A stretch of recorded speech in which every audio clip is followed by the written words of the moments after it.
Good. And Ronnie's one of my favorite people on the planet. And when we started talking about this, I thought nobody could do a presentation on writing your own obituaries as well as Ronnie. Of course, I had been to one of hers before. So anyway, this is the group. You know me, I'm Ruth Deborah. And if everybody just wants to say hello and then let Ronnie proceed.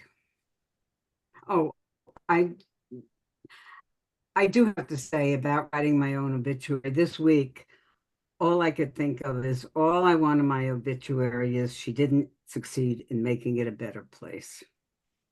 Oh. So, Mm. anyway. No. And I would have to disagree with your obituary, just saying. I think you have, Ruth, indeed. Anyway, Laura, since you can't see us, would you want to like start introducing yourself? Okay, Laura Bach. I'm she, her, and I am in Mill Valley, California, Northern California. And yeah, I'm feeling probably what most of us are feeling today. And would you call on somebody, please? Sure, Karen. Hi, I'm Karen, and I am 71, and I live in Roanoke Park in Sonoma County. And yeah, I can't even say about how this has all impacted on me, given the issues I've talked about with my partner situation and my struggle and challenge to try to find a way to have hope about the future. Not real good right now. And I should call in Phyllis. Hi, I'm Phyllis Solo. I live in Portland, Oregon, and I was born in 1942, and I live in a continuing care community in Portland. And it's been a rough week. And besides queer people living here, we have a fairly large queer staff because it's a welcoming community. And they have really been talking to us this week about how scared they are. Either they're, we have some trans people, and then we have some people with kids who are trans and non-binary, and they're young and they're really scared. And I'm really worried about them. Right. Okay, thank you. Well, I'll go. This is Lisa. I'm Lisa Detmer. I live in Oakland, and I was lucky enough to have been an LGBTQI plus Buddhist retreat at Spirit Rock for the last week. Oh. So that was helpful. Or I could just be numb. I'm not sure. Could be both. And then got to see at East Bay Meditation Center here in Oakland, they had Angela Davis and Lama Rod, the Black queer diva Buddhist teachers, speak together. And so I felt that was helpful. So I'm just trying to be resourced. In terms of obituaries, I hate writing, and I would love somebody to write my obituary for me, but since that's not going to happen, well, unless I could pay someone, I guess I could pay someone. That would be a good question I'd have if I could find someone to help me write it.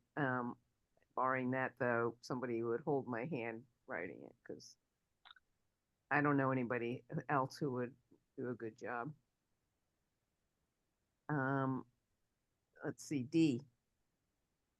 Oh, hold on. Let me get you to unmute. Hi. Can you hear me now? Yep. Yeah. Okay. This is Dee. I live in northern Colorado, Fort Collins, And it's interesting. And my mother had breast cancer when I was a young kid, and the housekeeper who took care of me and my brother, I was writing a will at age 8, but I was giving away a liver and an intestine and a heart, and I was giving away body parts. And that's what I remember from my youth. So I'm glad to be here. And is it Ronni? Yes. Yes, I've heard of you through your podcast. Oh, thank you. You're welcome.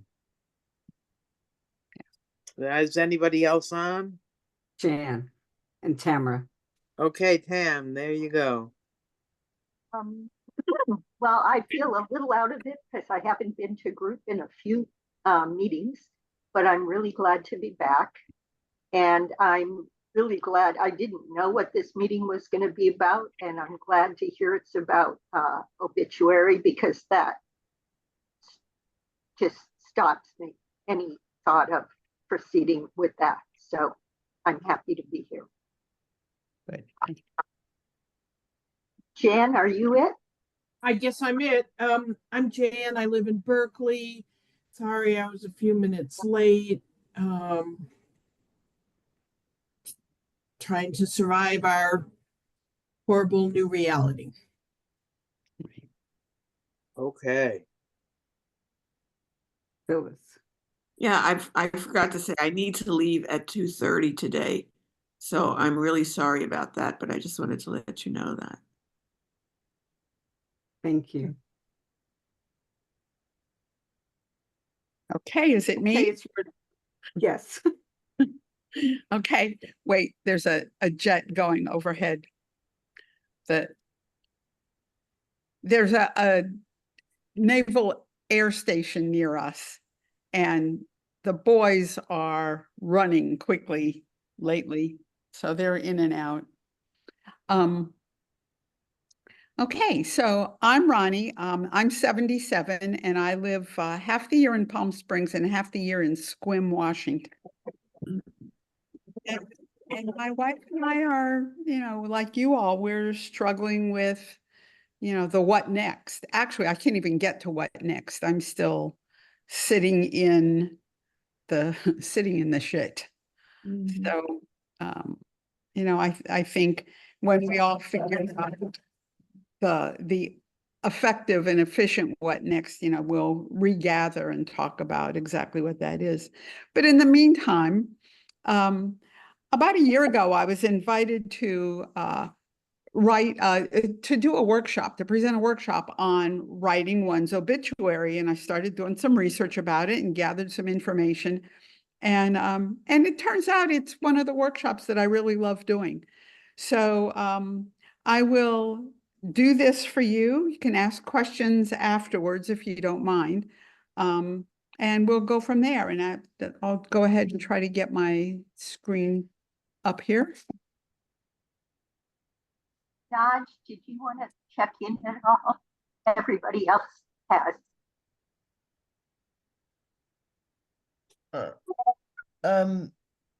No, well, I'm just in extreme pain and have taken a whole bunch of drugs, so I'm either gonna run my mouth and not make a lot of sense or be pretty quiet. I need to do this a little differently, so there we go. I think. Okay. You do have the last word is the title of my project. If there's one surefire way to get in the last word, it's writing your own obituary. More people are taking on this project, penning a few lines or a long tale when confronted with a final illness. For the reader, the self-written obituary gives a glance at the real personality of the one who wrote it, helping us to remember someone in rich detail. And for the deceased, Perhaps it was a much needed chance to reflect on a life well lived, remembering the true highlights of past decades. So writing your own obituary means you do get the last word about your life. It's about reconnecting with what really matters to you. Usually, when people get closer to their death, they begin to worry about what they didn't achieve and what they should do with the time that's left. And we need to accept that our lives will come to an end at some point. Writing your obituary can be uncomfortable. The goal, though, is not to feel bad, but to recover joy and to focus on having lived a life worth dying for. Obituaries are one of the most unique forms of literature ever written. They make one of the few writings that truly capture someone's life, if they're written correctly. Make it memorable, not cookie cutter. Write one that makes you laugh and cry, one that inspires you. Obituaries are a way to honor someone, you, summing up your life's achievements and paying tribute, really, to who you were. Although obits are usually written by friends or family, some people are breaking away from tradition and choosing to pen their own obituary. The results are often humorous, heartbreaking, and uplifting. For example, Kay Ann Hegsted wrote her own obituary after she was diagnosed with bone marrow cancer. It starts, Kay Ann Hegsted, age 72, bought the farm and is no more, has ceased to be, left this world, is bereft of life, gave up the ghost, kicked the bucket. No one should say she fought a courageous battle because she did not. Unlike most folks, she complained all the way. What a whiner. Sonia Todd wrote a startlingly honest self-obit before she died from cancer. She was just 38. Let's face it, Sonia wrote, I never really accomplished anything. The truth, or my version of it, is this. I just tried to do the best I could. Sometimes I succeeded. Most of the time I failed, but I tried. She concludes, some folks told me that writing my own obituary was morbid, but I think it's great because I get a chance to say thank you to all the people who helped me along the way. And I was blessed beyond measure by knowing all of you. That is what made my life worthwhile. Yvonne Miles wrote, in order to finally have the smoking hot body I've always wanted, I chose to be cremated. My ashes spread at an undisclosed site. I still want to stay on this side of the grass. And Renee Mendel Corinne's son, Andy, wrote his mom's obituary. He said, Mom was a bawdy, fertile, red-headed matriarch and a talented and gregarious grifter. There will be much mourning in the many glamorous locales she went bankrupt in.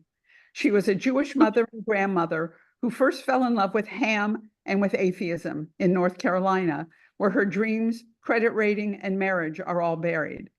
It was a rollicking, manic tribute that subverted the respectful conventions of small-town obituary. Listed among Renee's achievements were lying a lot, being lousy with money, and as a cook. And she didn't clean house at all. Her hobbies were pier fishing, rolling joints, and buying dirty magazines. I wish I'd known her. If you think about how you want to be remembered, writing your own obituary like these people did is a great way to reflect on your life. You might want to return to it every few years and keep it safe for your loved ones to find. So what is an obituary? In short, an obituary notifies the public of your passing. It usually describes your life and personality as well as the details of the upcoming funeral or memorial service. An obituary is a sketch that retells the most important qualities, contributions, events, and connections in your life. An obituary is not a biography or a resume, nor is it a legal document, so some liberties are certainly acceptable. Writing is intimidating for most people. It can be even harder to write when announcing the death of a loved one, especially if it's you. Despite feelings of grief that will likely arise, writing the obituary should be positive, a cathartic experience. So I offer this guide to address the challenges of writing your obituary so you may focus on the special life that you lived. So here we go. You need to gather information. Do some research. It may be helpful to talk with close family members or friends because you may not recall all the pertinent details. As we age, our memories may not be at its best. I've been told that nouns are the first things to go. Consulting others who know you may help confirm the information you need to craft an accurate story. Start by gathering your basic information, including your full legal name, your nickname, date of birth, birthplace, city of residence at the time of death, name of significant other, full names of parents and siblings, names of those who preceded you in death, names of those surviving, and funeral or memorial details if known. I keep a zippered binder that I call my dead book. I got it from the Neptune Society, who will do a burial at sea for me.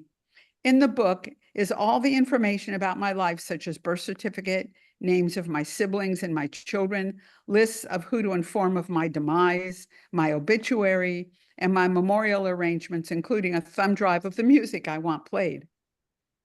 As I said, I have the Neptune Society as my final event planner. You may want to make funeral home, burial, or cremation arrangements now. When my dad died in 2013, all the arrangements had been made while he was alive, so the work was minimal during that time of grieving. And my mother, who stopped controlling our lives at the age of 98 this past May, had already had her name next to my father's on the memorial plaque at the Ventura, California pier. When planning your memorial, think of what you want. I want a rather grand soiree with music and dancing and photographs. Instead of flowers, I want donations made to the LGBTQ centers at UCLA and the University of Michigan. And I want the songs Defying Gravity from Wicked, My Little Corner of the Sky from Pippin, and Season of Love from Rent to be repeated ad nauseum. Do you want your obituary to be placed in a newspaper, social media, on a billboard, from a skywriter plane? You need to indicate that in your dead book. Check with your local newspaper if you want your obituary published there. Some newspapers provide a template or format to follow, while others have no guidelines at all. If you intend to place an obituary in print, check with the newspaper for any format requirements they may have so you make sure your obit is ready to go. Make it as long as you wish, then use a shorter version for the obituary and the longer version for your celebration of life. And don't forget to select your photo. Some newspapers will scale down a larger photograph to fit. Others will request a specific photo size.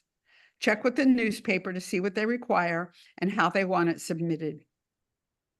Ask for the newspaper's obituary pricing structure. Some obituaries are priced word per word or per line. If budget is a restraint, consider keeping the obituary short and sweet. Most print obituaries also include a online version. Most obituaries begin with the basic information gathered above, then follow with a summary of one's life. Don't worry about the length as you begin to put down the information. You can always edit and cut once you've finished. Right now, just concentrate on summarizing your life. Start from the beginning and include events that were important to you along the way. I like to jot down the primary turning points of my life, those events that guided the direction my life took. It may take you some time to remember some of your turning points. They may be pleasant or horrifying, so allow yourself some time and space to feel your feelings. Once you've gathered basic information and brainstorm your turning points, it's time to write. Feel free to write as much or little detail as you like. Perhaps include the following: childhood, education, military background, honors and awards, marriage or partnership, children, grandchildren, employment, extracurricular activities, retirement, home life, special pets. You're unique. Think about the things that made you special. Include touching details that people might like to know about you. This is your chance to memorialize yourself and to let others know the whole you. For example, I created the first lavender graduation that honors the lives and achievements and scholarship of LGBTQ college students. It's a legacy I leave to higher education. So include interesting tidbits, something people might not have known about you. And don't be afraid to be humorous. Sharing little facts about yourself gives people something to smile about and lasting memories to cherish. Writing your obituary shouldn't be a stressful thing.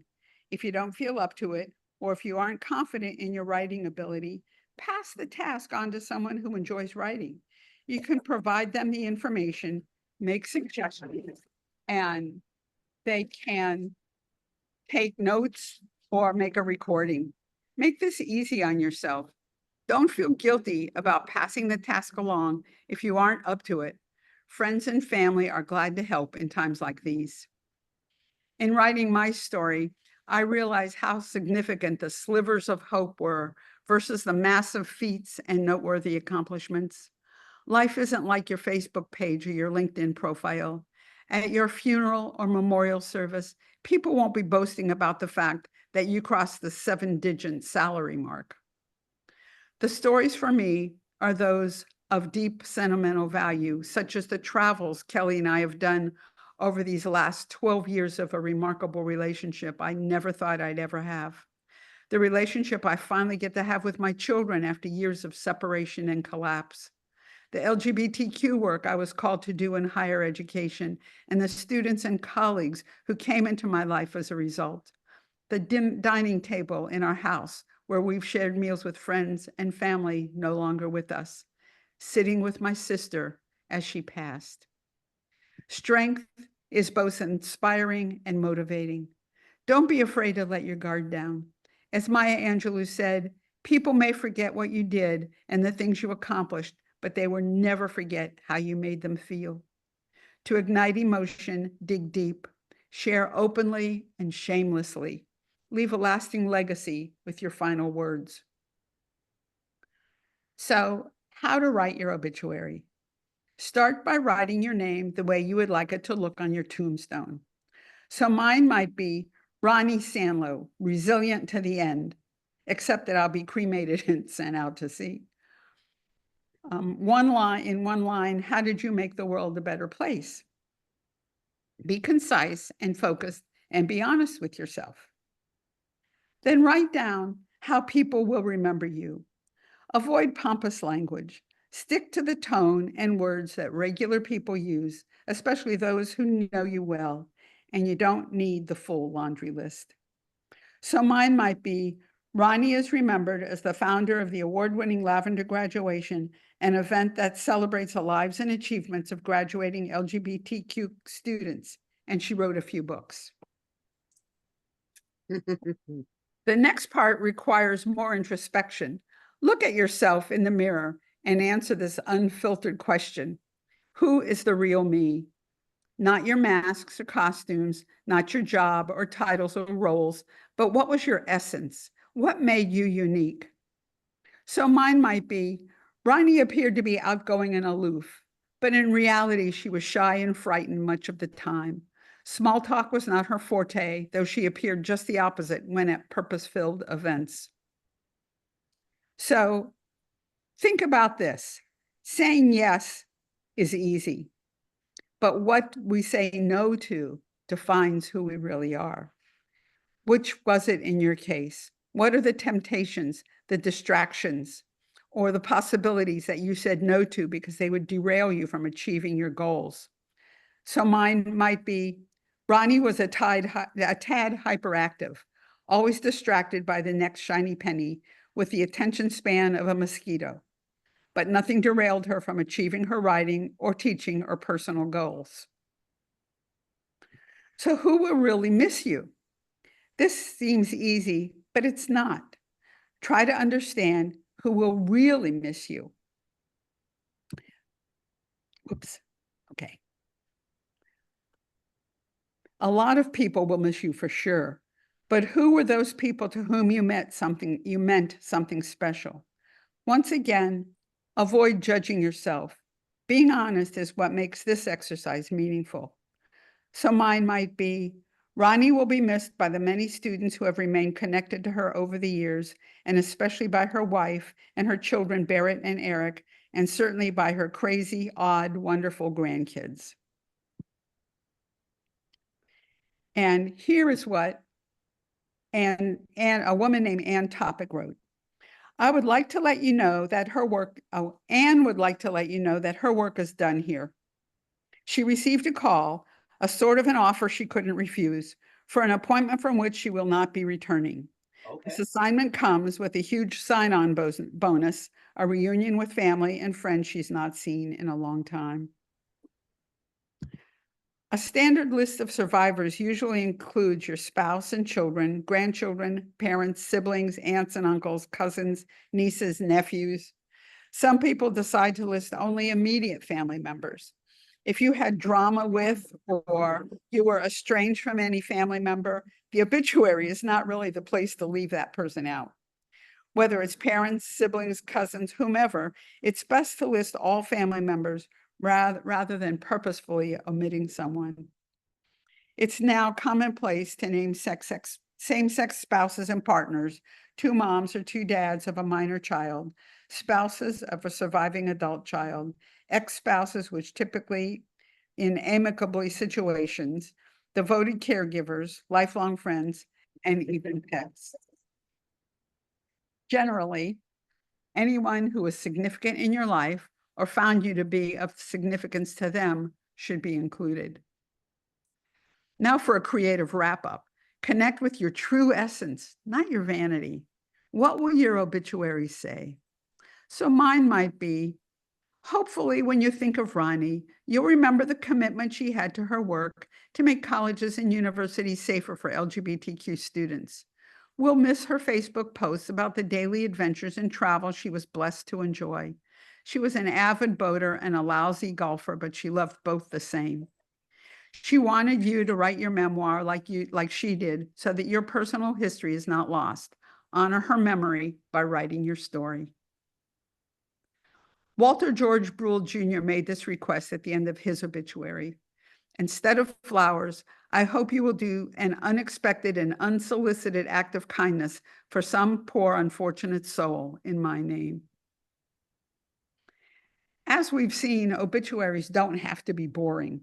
Harry Stamp's obituary is classic. It was written by his daughter, Amanda. She described her father as a ladies' man who didn't take fashion cues from anyone.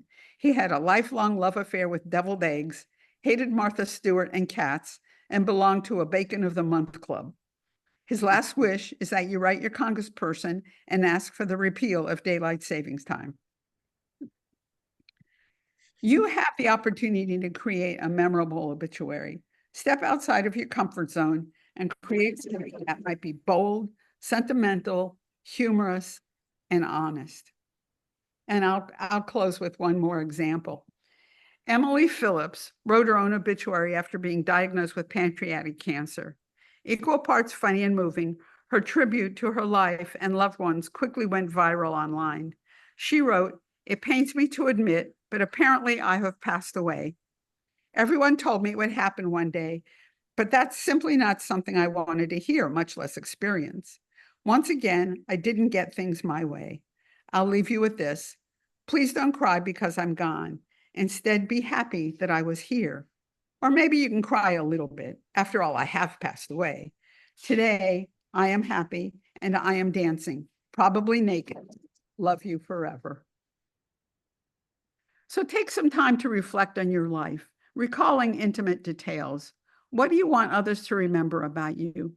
Provide one last laugh that can be a great gift to leave behind, enabling family and friends to celebrate your life rather than mourn your death. After this session, I want you to go write a draft of your obituary as an account of your life to date. When you've done that, look it over and ask yourself these questions. If I died today, would I be happy? Am I satisfied with the direction in which my life is headed? Am I happy with the legacy I'm creating? What's missing from my life? What do I need to do in order for my obituary to be complete? Writing your own obituary helps you find the delicate balance to uncover what's really important to you hopefully long before your end. Use your obituary as a guiding principle for your life. Regardless of how much time is left, you can still live the way you want to be remembered. Don't let others choose the words of your obituary. Let your acts and legacy write it instead. After all, you do have the last word. Thank you. Okay, let's talk. Okay, no, I'm done sharing. Go away. There. So what do you think? And I can, let's see, you have the slides, right? So you'll be able to share with everyone, whoever. Lisa, will everybody be able to get a copy of the I'm sorry, recording where are the slides? in the recording? Slides. We didn't see the slides. We did not I see think they them. were up for too short a period of time, Ronnie, for, Were there slides that were supposed to be in the background while you were talking? Yeah, that's what I was sharing. Oh, No, but they didn't share. you, Rats. you stopped Okay. sharing. Oh, that's too bad because they were really cute. Okay. I will. Okay. Ruth, should I send the slides to you and you can share them with everybody?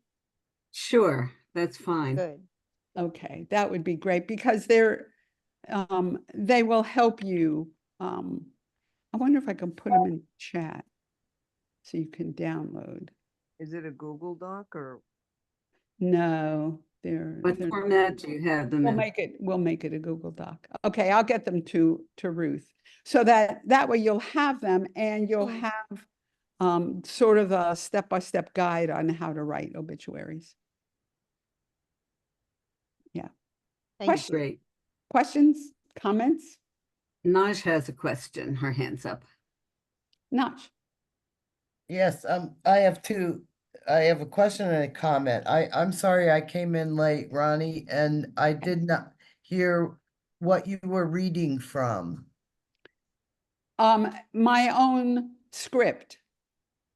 So Oh, I'm okay, reading my script. This is a workshop that I do. I see. And often it's done in person and people have the time to actually write as we're going through. But the slides will guide you through all of that. So you'll have. And then my comment is that I have asked a handful of friends to write something for my obituary. And I have to say that they have agreed, but so far I have not gotten anything from anybody. But I thought that was I thought that would be really interesting to have friends take on me, I guess, that I could incorporate into the obituary that I write. So I hope You just gave me a great idea for a gathering that, we should, I think I might do this. Invite friends to come over and sit around the living room and we pass a sheet of paper around with with a piece of paper with my name on it and with Ruth's name on it. And it goes to each person in the circle and each person will write something that would go into the obituary. And then the person will have that back and can write what they would like based on what their friends have said. I think that's cool. I like that. Oh. What else? Other questions, comments? So you wrote your own obituary after you had done research on others? Like how did you get to this place? I really, first I'll just say I really like the funny ones because right. I also think that if I wrote the true feelings about my life, it might be a little depressing. So I would have to also include some funny stuff. But I also like what Naj said about having other people get to write something, right, and then you get to choose what you want to include. Right. Yeah. I like it. have you done that in the workshops? Oh, well, the workshops aren't are people aren't know each other. So Right. For the most part, I don't know a lot of the people in the workshop. So, I have them working on their own, and I never suggested that they ask other people. uh-huh. But ha- but now I think I'll do it a little differently. Well, then, can you just tell me how you got to this point? Like, what is it that led you to, I mean, maybe you just came as a person who was open to writing your own obituary and knew what you wanted to say. But I think for me and maybe other people, it's kind of awkward and sensitive and difficult. Maybe. Absolutely. So how did you emotionally get to that? And then what research did you do to help you write? Nice. Great questions. Emotionally, I approached it as an assignment, a writing assignment. I'm a writer. I offer workshops, I do those things. So the writing part of, creating the workshop was easy for me. I was invited to do it by, there's a group here in Palm Springs called PALS. And I can't remember what that stands for, but it's for, Okay. do you? Planning ahead for LGBTQ seniors. Yeah, so it's Say that again. She broke up. Ruth, could you repeat it? Sure, planning ahead for LGBTQ seniors. Yeah. So I should know because my wife was on the board, but I didn't know. Anyway, about a year ago, maybe a little longer than that, maybe 2 years ago, they invited me to do a workshop on writing one's obituary. And why they came up with that invitation, I don't know, but I was intrigued, and like I said, it sounded like a presentation assignment that I would do for any organization. So I just started.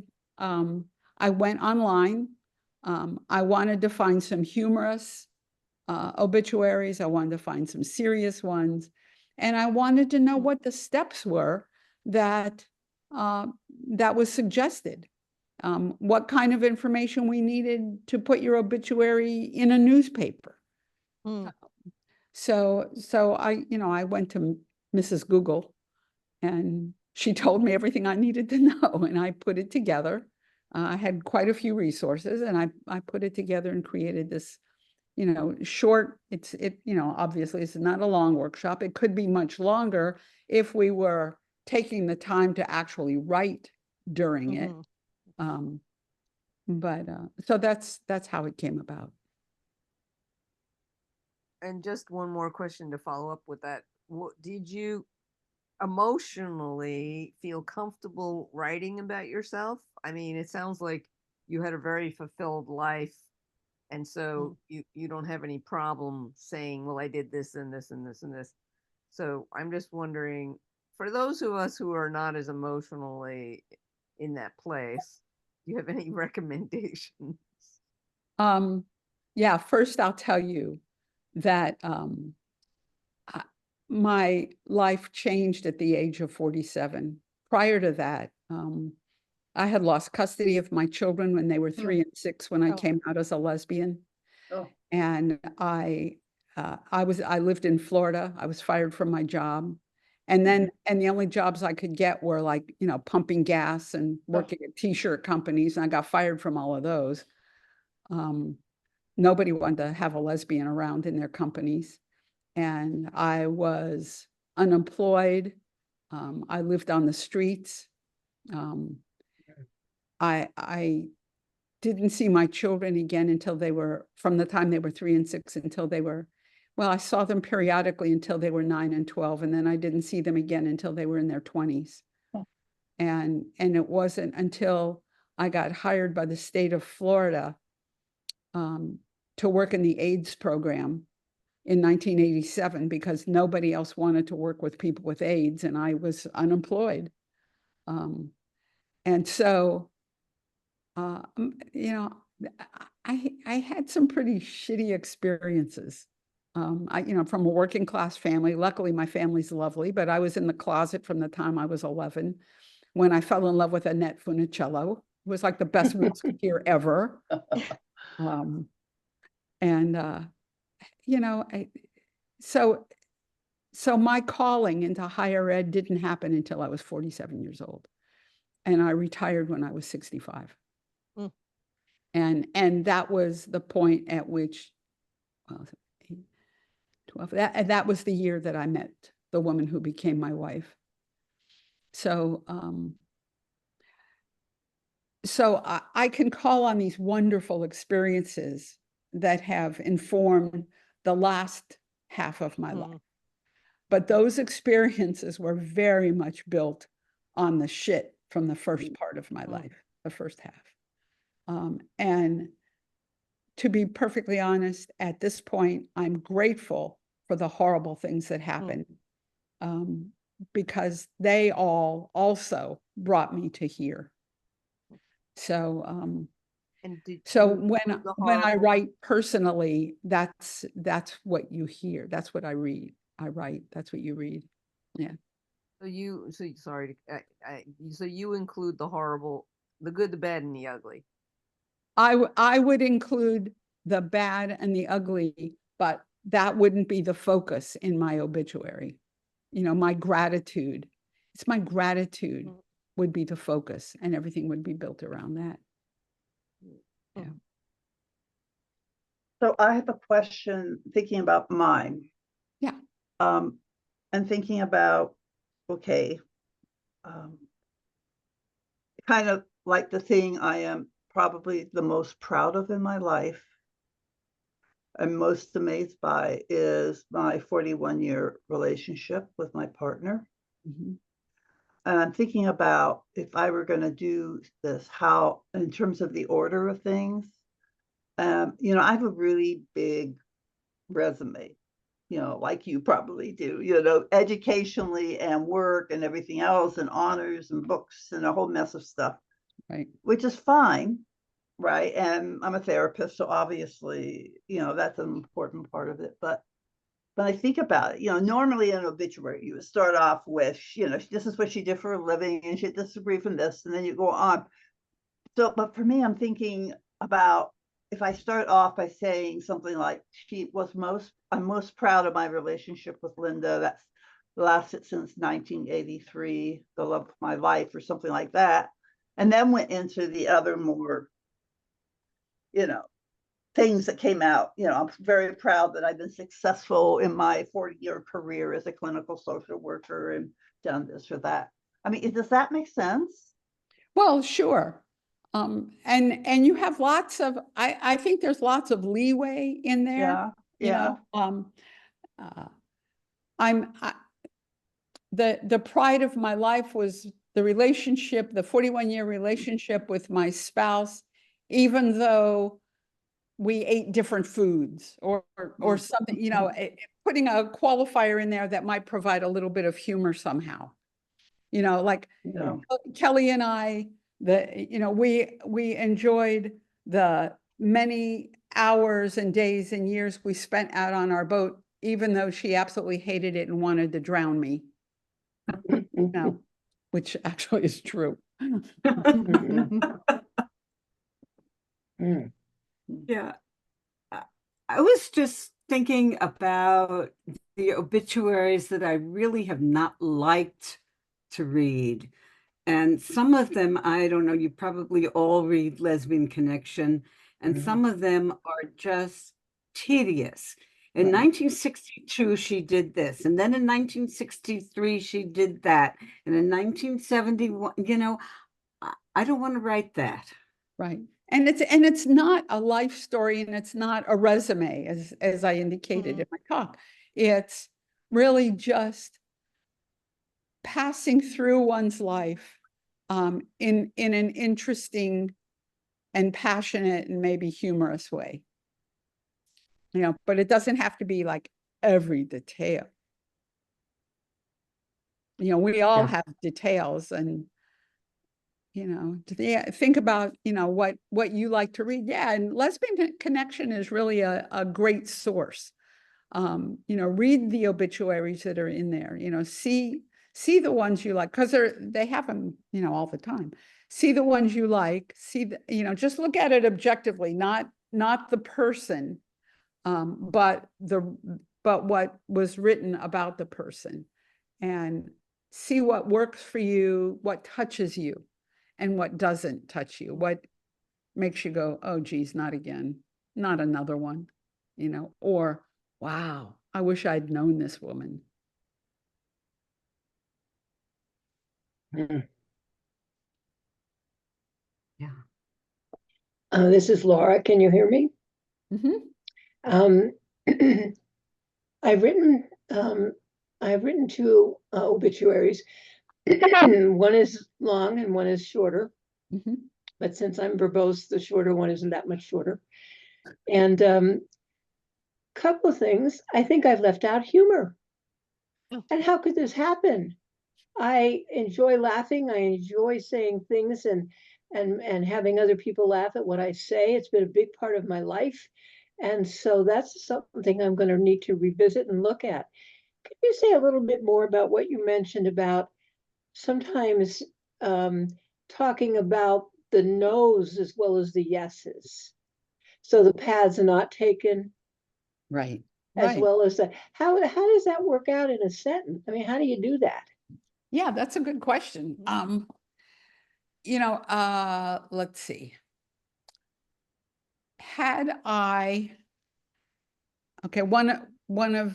One of the things I said no to was my major in college. I probably should have majored in history, but I majored in music because really I couldn't pass anything else. So my saying no to a major that would have made my parents proud, I selected one that that just provided me 4 years of great fun, and left me very, very few employment choices. So, so that's one that I can think of offhand. I mean, I'm sure that there are so many along the way. Does anyone think, can anyone in our Zoom today think of a no and a yes from your life? Well, not joining the military like everybody else in my family, not just. Wait, who's talking, please? Oh, I'm sorry, it's Karen. Not joining the military, not choosing to want to find a guy and have kids and live in the suburbs. And, I think those are things in my life, but I think most of us can relate to the last one particularly. So how would you put that in your obituary along with a yes and make it kind of amusing? Even though Karen, almost everybody in Karen's family had served in the military, Karen decided she didn't want to because she can't stand people telling her what to do. That's great. And it's true. It's true. Poor match. This is Ronni speaking, Laura. One of the things that I think probably most of us have experienced was at the point at which we came out. Where were the no's and the yeses there? If I had said yes to my sexual orientation at the time that I was aware of it, which was quite young, I never would have gotten married and had children. If I had said yes to staying in my marriage, I never would have been an activist in the way that I had. My life, I look at the turning points, and I like to use a timeline and put the turning points of my life. It's like those things that happen that if something else happened, your life would have been very different. Or if those things hadn't happened, your life would be very different. So using a timeline, what are those things that happened that could have happened differently if you had chosen differently? So how do those things appear in your obituary? Well, in my, those things don't appear in my obituary, they appear in my memoir. And Mhm. so and writing an obituary is a lot like memoir writing. It's just a lot shorter. Yeah. But in my memoir, as I was preparing to write my memoir, and I had been teaching this for a number of years. I don't do it anymore because my throat just doesn't hold out for a very long class anymore. But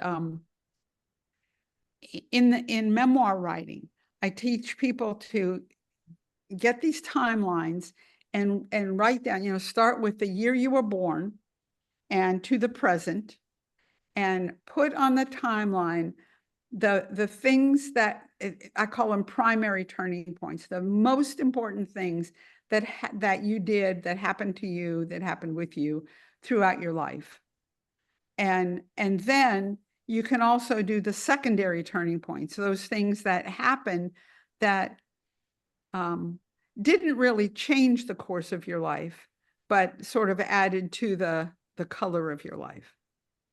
And those are the things about which you can write in your memoir. You can pick one, you can do, and then I teach people how to do a mind map, do brainstorming. So taking one issue, for example, the loss of custody of my children, and putting that in the center of a page, and on these little lines that come out from that center, what are the different issues around that? One was family issues, one was divorce issues, one was an ex-mother-in-law issue, legal issues, emotional issues, my own physical issues. I was very, very ill at during those years. I had ulcerative colitis. I was very ill. And so how all those things impacted this one item. And then I could write about that. And so my memoir is a series of essays, about 40 of them, actually. Some of them are only a paragraph. Some might be 3 pages long. I think one or two is like 10 pages long. I wrote a letter to Anita Bryant Yes. because I lived in Florida and I lost custody of my children in Florida. At the time she was doing her thing, the Florida legislature created their anti-gay parenting laws. Oh. And I was the first person with whom that law was invoked in 1979. So that's when I lost my kids. So I wrote a letter to her. And actually, just as an aside, it became a documentary a few years ago, about 10 years. Yeah, which if you look online, you can probably find it. Carol CJ's had her hand up, so. I'm sorry I missed the beginning, but I did take the class from Ronnie a long time ago. Hi, Carol. Nice to see you again. You know, you were talking about getting friends to write pieces and working from that, but I have found people who haven't done it being very resistant to writing obituaries. It's just like, oh my God. And so I think that's why oftentimes they don't show up with anything, despite saying they would. But the best times it turns out I've had some sweet times writing obituaries for other people. And the sweetness is in sitting with people who also love that person. And we start telling stories. Right. And from the stories come, that kind of boils down into the obituary. So I'd like to suggest, getting together and, small groups of hopefully people who know you, but maybe don't. Right. In another time, invite them over for dinner. Right. I'll feed you, and for dessert, you have to tell me stories that would go into the obituary. But to do that, to sit with people and be live, I wrote lots of obituaries for a publication I worked for, and sometimes I say that publication ended because I just didn't want to write any more obituaries. Yeah. And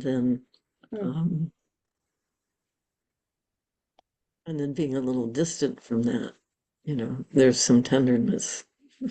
Laura and I sat at one point and put some thoughts together. And, you know, it's lovely to do that. Who knew? Who knew?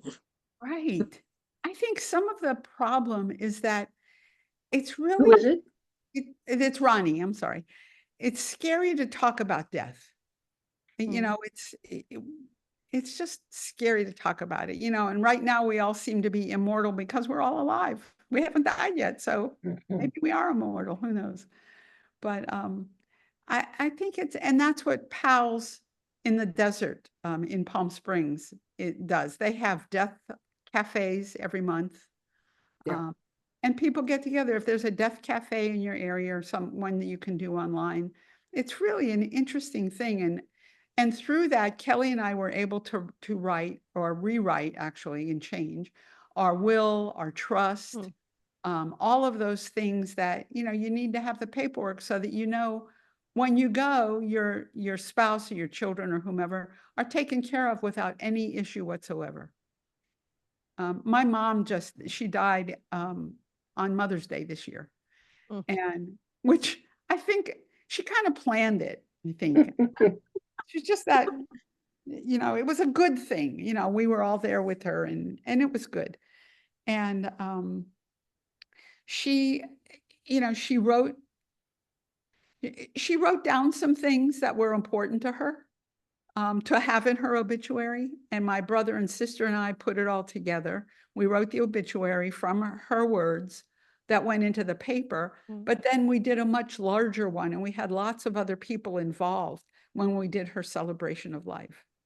And it was pretty cool.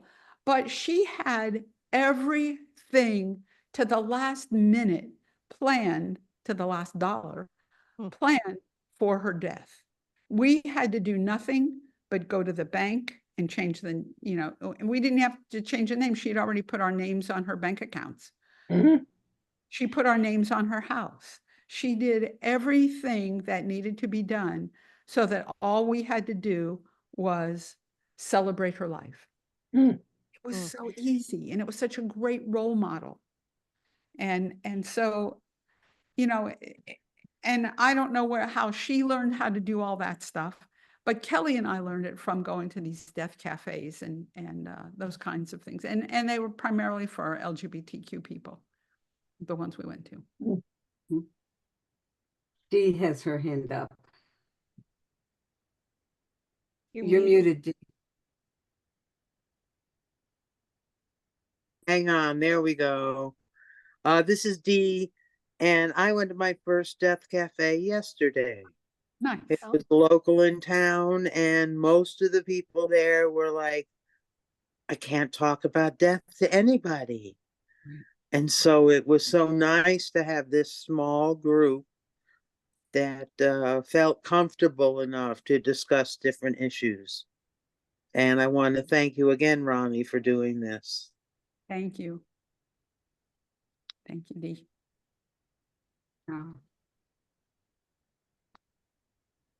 What else? Lisa. Well, I definitely want to take your workshop, but I was looking at your website and I don't see any upcoming workshops. Will you be having any more?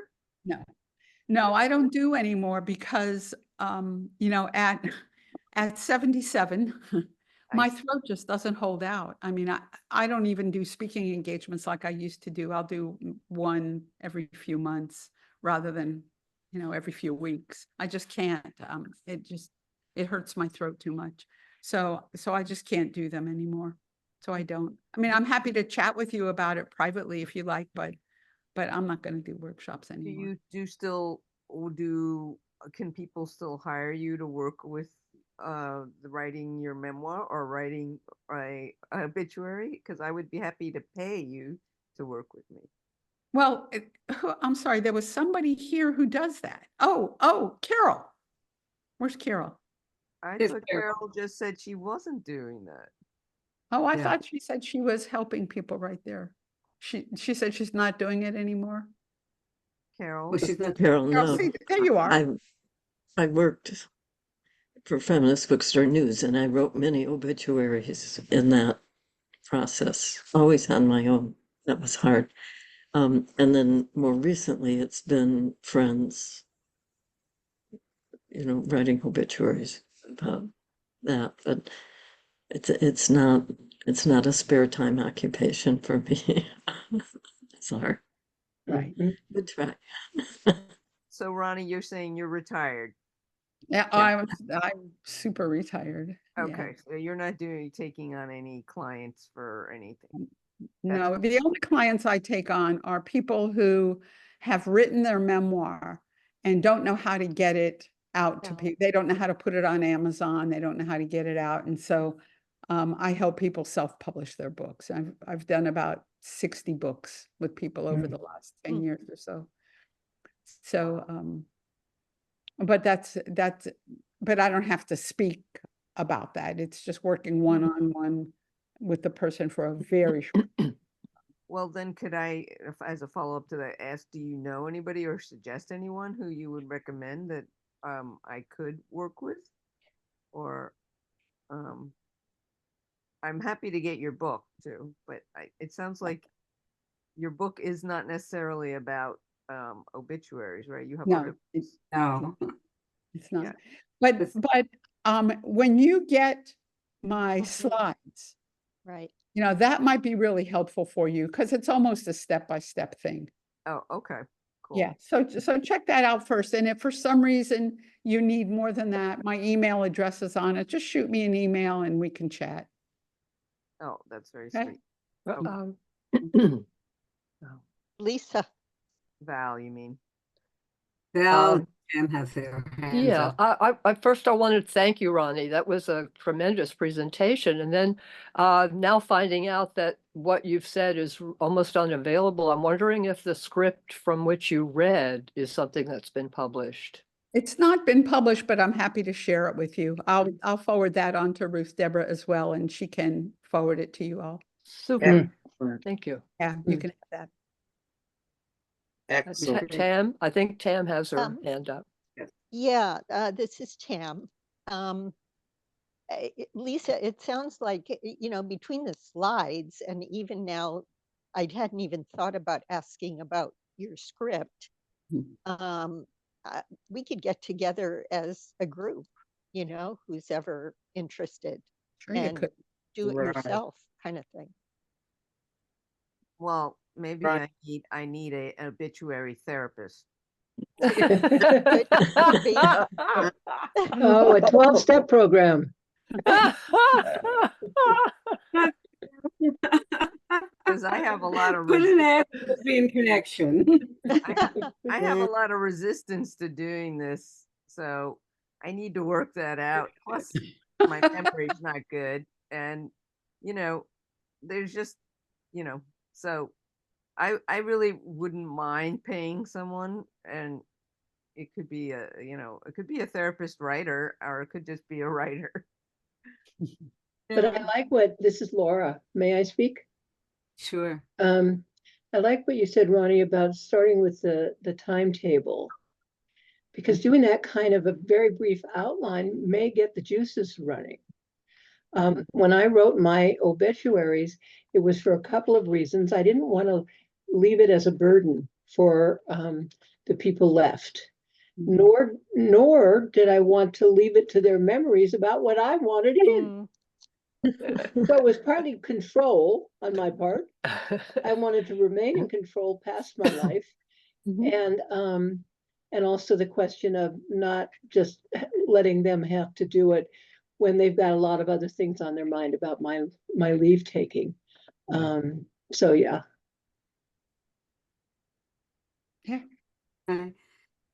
This is Ruth, and I just want to say, well, a couple of things. I always have a few things to say. My brother died about 5 years ago, and he was a younger sibling. And his wife absolutely refused to do an obituary for the newspaper or for anything. I think her daughter finally put a note on Facebook. And I just want to say this to everybody here, is that we as a family were very hurt by this and very disappointed and saddened. And all I could think of is my brother probably had college friends that wanted to know that he died, or other people in his temple was very, very good about letting the members know, but that was only one segment of his life. And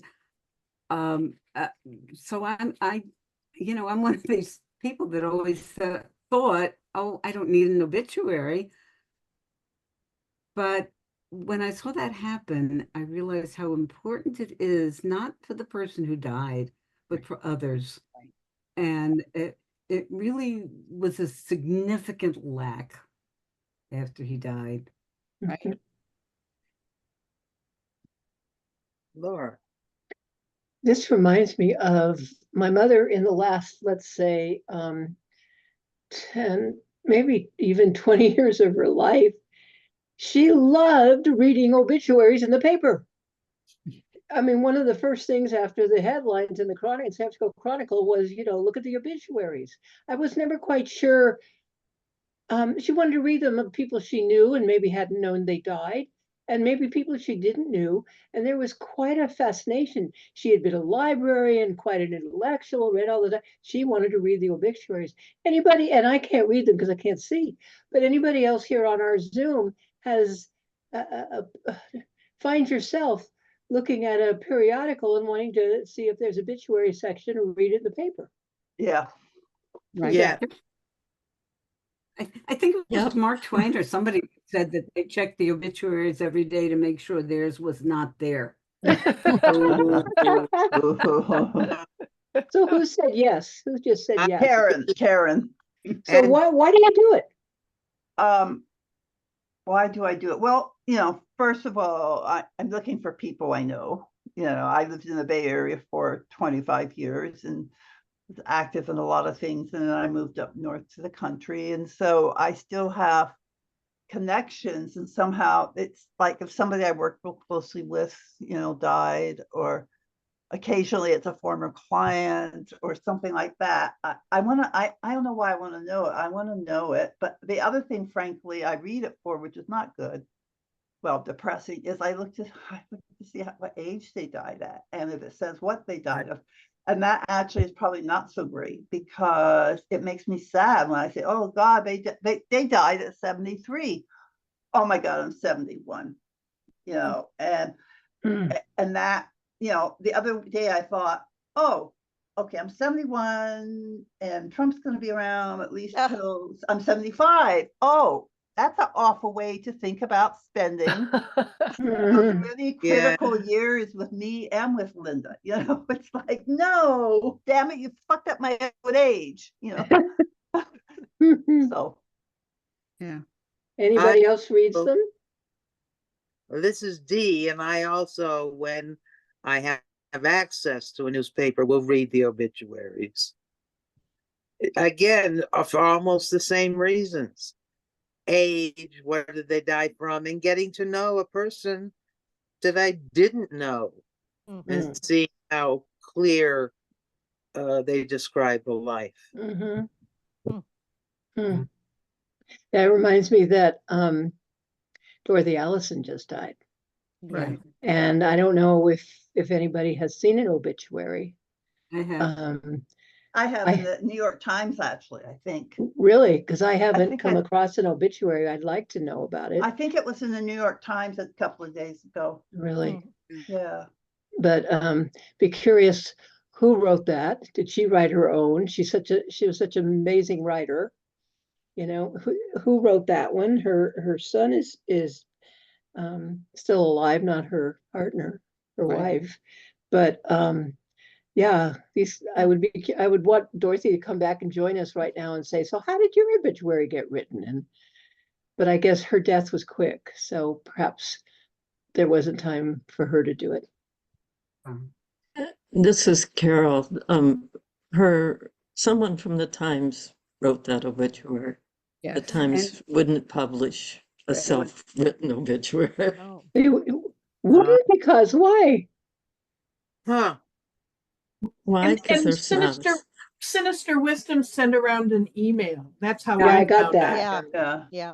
There's a whole, there's a whole documentary actually about the obituary department of the Times. No, So yeah, it's showing quite- bias?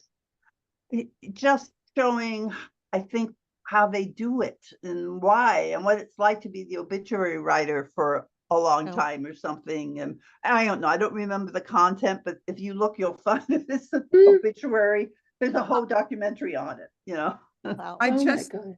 I just put Dorothy Allison's Yeah. obituary from the New York Times in the chat.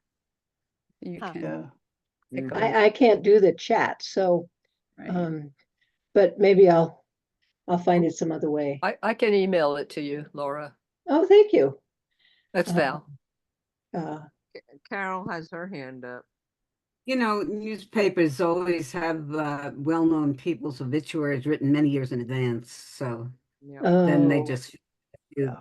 facts. Mhm. I don't think I'd trust an obituary about Dorothy or any of us lesbians written by the New York Times. I think I would want either if someone who loved her. Yeah. Well, Lesbian Connection will probably Yeah, publish it. They'll probably have a big thing about her. right? yeah. Yeah. Carol, do you still have your hand up? Was there something else? Yeah, actually, I want to respond to something Ruth said about her brother not having an obituary. And I was in a situation where someone I cared about dearly, her partner, didn't want to do an obituary, didn't want to pay for it, you know, for reasons I have never understood. But the fact is, anybody can publish an obituary, and there can be multiple obituaries. So if there are competing family stories, there could be 3 obituaries in your local paper. Oh, for heaven's sake. And what we did, the friend and I who worked on the obituary for the person whose partner didn't want it published, we just wrote what we wanted to write. And in the end, you know, when push came to shove, I just said, well, I'll pay for it. Because money was, you know, she was not being willing to be forthcoming. And, you know, and the irony is she was talking to her lawyer in the process of this, and the lawyer read the obituary and said, oh, that's a really nice obituary. That'll be great. So I think in order to not lose faith with her lawyer, she agreed that it be published. But you know, Deborah, Ruth, you can still write an obituary for your brother. Or, you know, sometimes there's a memorandum or a memory that's different from an obituary, in which you can say the things you want to say and convey to anyone who didn't get that word that he was here and loved and did good things in the world, and honor him that way. Yeah. And I wanted to say, I also have at times have read obituaries faithfully every Sunday in the Chronicle to see who's still on my planet, who's not on the planet. And also, I am evil enough that when I got the paper Chronicle, it was like, okay, how many women got obituaries versus how many men, Okay. and how many gay people show up. Yeah. And, you know, how, not so much now, people aren't so closeted in their obituaries, because what can they do to you? But I want to know how people died, and I don't know why I want to know that. Jan has her hand up. Yes. I wanted to speak to the obituary thing because when my mother died, my sister didn't want to put an obituary, and then her friend, who was, I call her my mother's adopted daughter, she insisted, and it was very expensive. It was a really, really small obituary in the Washington Post, and I think it was like $350. And but somebody contacted me. Somebody like couldn't reach my mother and went looking And I find that I do that looking for my mother's best friend who just turned 94. You know, the first thing I do is Google her to see if she's died, you know, when I call and she doesn't call me back. So I guess obituaries are good for that kind of thing. And I really like the obituaries that they have in the New York Times now of people who died a long time ago, Yes. but were never included. Right. And I read those. And there you go. And thank you for this, Ronnie. And I actually know somebody in that Washington town that you talked about. I can't believe it, but it's got such an unusual name. Yeah. Yeah, it is. Who do you know?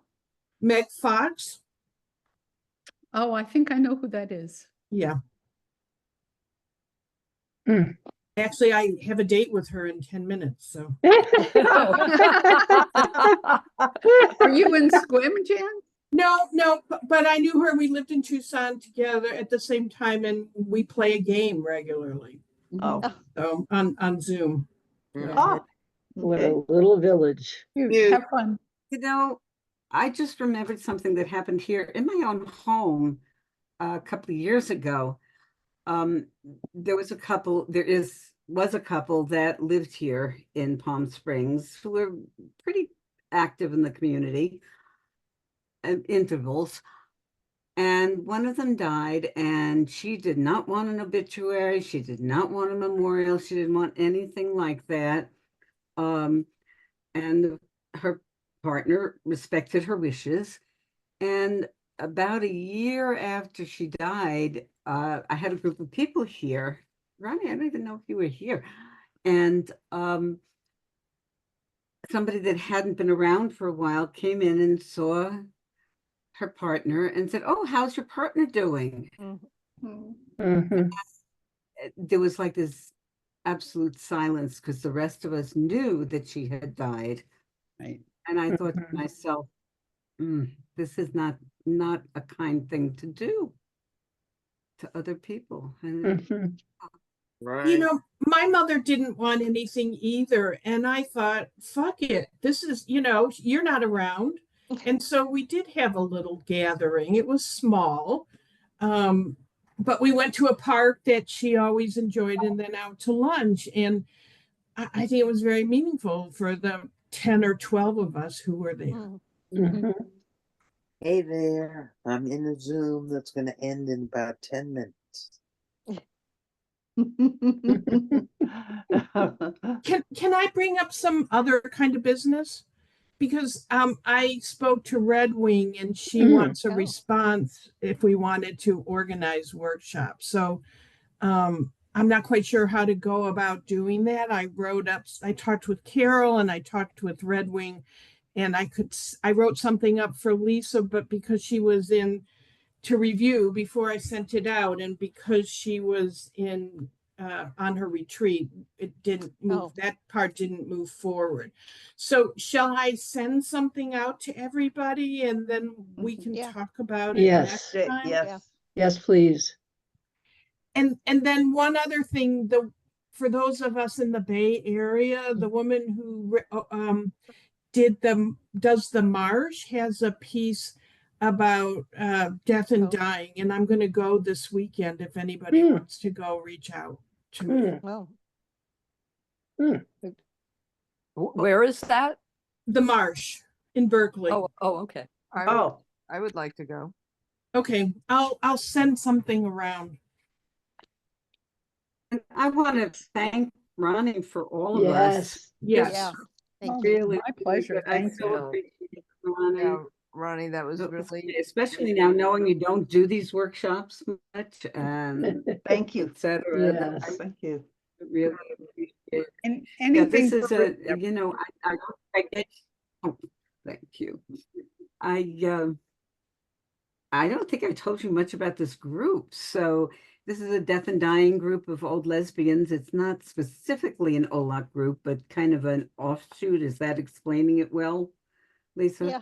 Yeah. And we are Yeah. essentially a death cafe. I mean, what we do here, I think is the conversations we have are very focused on that. And we've been together for a while and we talk about all kinds of things related to death. And so I think it's kind of serves that same function for many of us. Right, very specifically. So I appreciate that. And I can give a little plug for the Death Cafe that I facilitate. And that's for PALS, Planning Ahead for LGBTQ Seniors. It is done the first Thursday of every month at 2 o'clock Pacific time. So if anybody's interested, everybody is welcome to come. Sue Reamer comes periodically. And It's I'm a on very Zoom? It's on Zoom, Ruth Deborah? on Zoom, yes. Oh, And okay.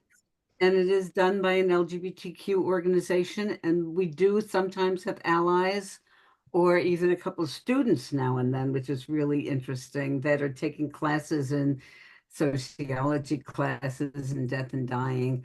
But it's an open invitation, and if anybody's interested, let me know and I'll send them a link. Well, can you And just send the link to the whole group, Bruce? Sure, I can do that. Yeah. And I'm a very light facilitator. In other words, what I do is make sure everybody gets a chance to talk, but that's about it.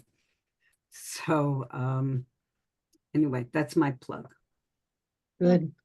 Well, And that's for the organization that Ronnie was talking about, PALS, which is Planning Ahead for LGBTQ Seniors. And a lot of the workshops that they do are on Zoom, if anybody else is interested, that,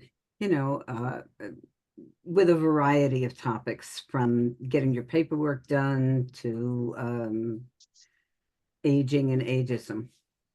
So, and I'll put a link to their that page. They have some excellent workshops that they've archived.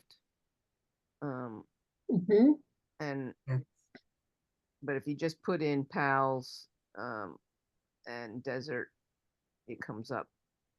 yes, PALS in the Desert. And there's also a very active workshop called deathcafe.com.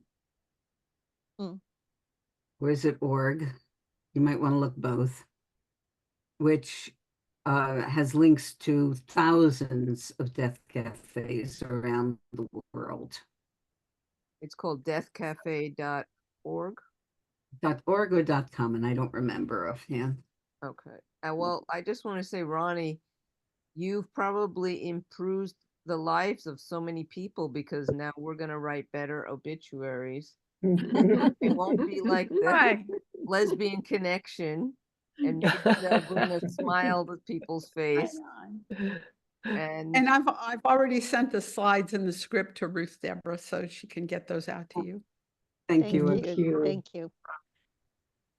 And maybe I'll include you in on my obituary, Ronnie, and just say this obituary has come about with the help of Ronnie. Yeah. So if it's not good, no. A footnote. No, it was very helpful. Thank you so much. It was perfect. It was wonderful. Just what we needed. Terrific. Thank you. And it was you so so nice meeting all of you. And you. And I think you all enjoy seeing the documentary about Ronnie. And what's the name? How do we find it? It's called Letter to Anita. And honestly, I don't know that the director put it out for anyone yet. No, even after these years, she's got several documentaries that she's trying to sell to HBO, but so far she hasn't done it. So it's not, I don't know that it's available, but I hope it is. Well, I'm not seeing it online. It was at Frameline. No, it was an Andrea Meyerson film. Oh, okay. So this is different. Yeah. There's another letter. That's too bad. Lots of letters to Anita. Yeah, no, that's it could be. I mean, it could be the same. It was at Frameline. I think it was. Oh yeah, we were at Frameline. Yeah, we were at Frameline. Yeah, it is the same one, because I see you and you're younger. Yes, it was at Frameline. Yeah, it's about 10 years ago. Yeah, it was at Frameline. It was at And so it doesn't, I'm not seeing anywhere online where you can, well, maybe Real Q. If I see a link, I'll send it to people. That would be great. Thank Yeah, you. it should We're be also, available we to were also lesbians. in Ecuador and Tel Aviv, so maybe they have. Oh, yeah. Ecuador, yes. Yeah. Okay, everybody. All right, Thank y'all. you very Thank much. you very Bye-bye. much. Thank Bye-bye. Thank you so you. much. Bye, everybody. Great seeing everybody. Yep. Mm. Bye, everybody. Bye. Oh, dear. Let's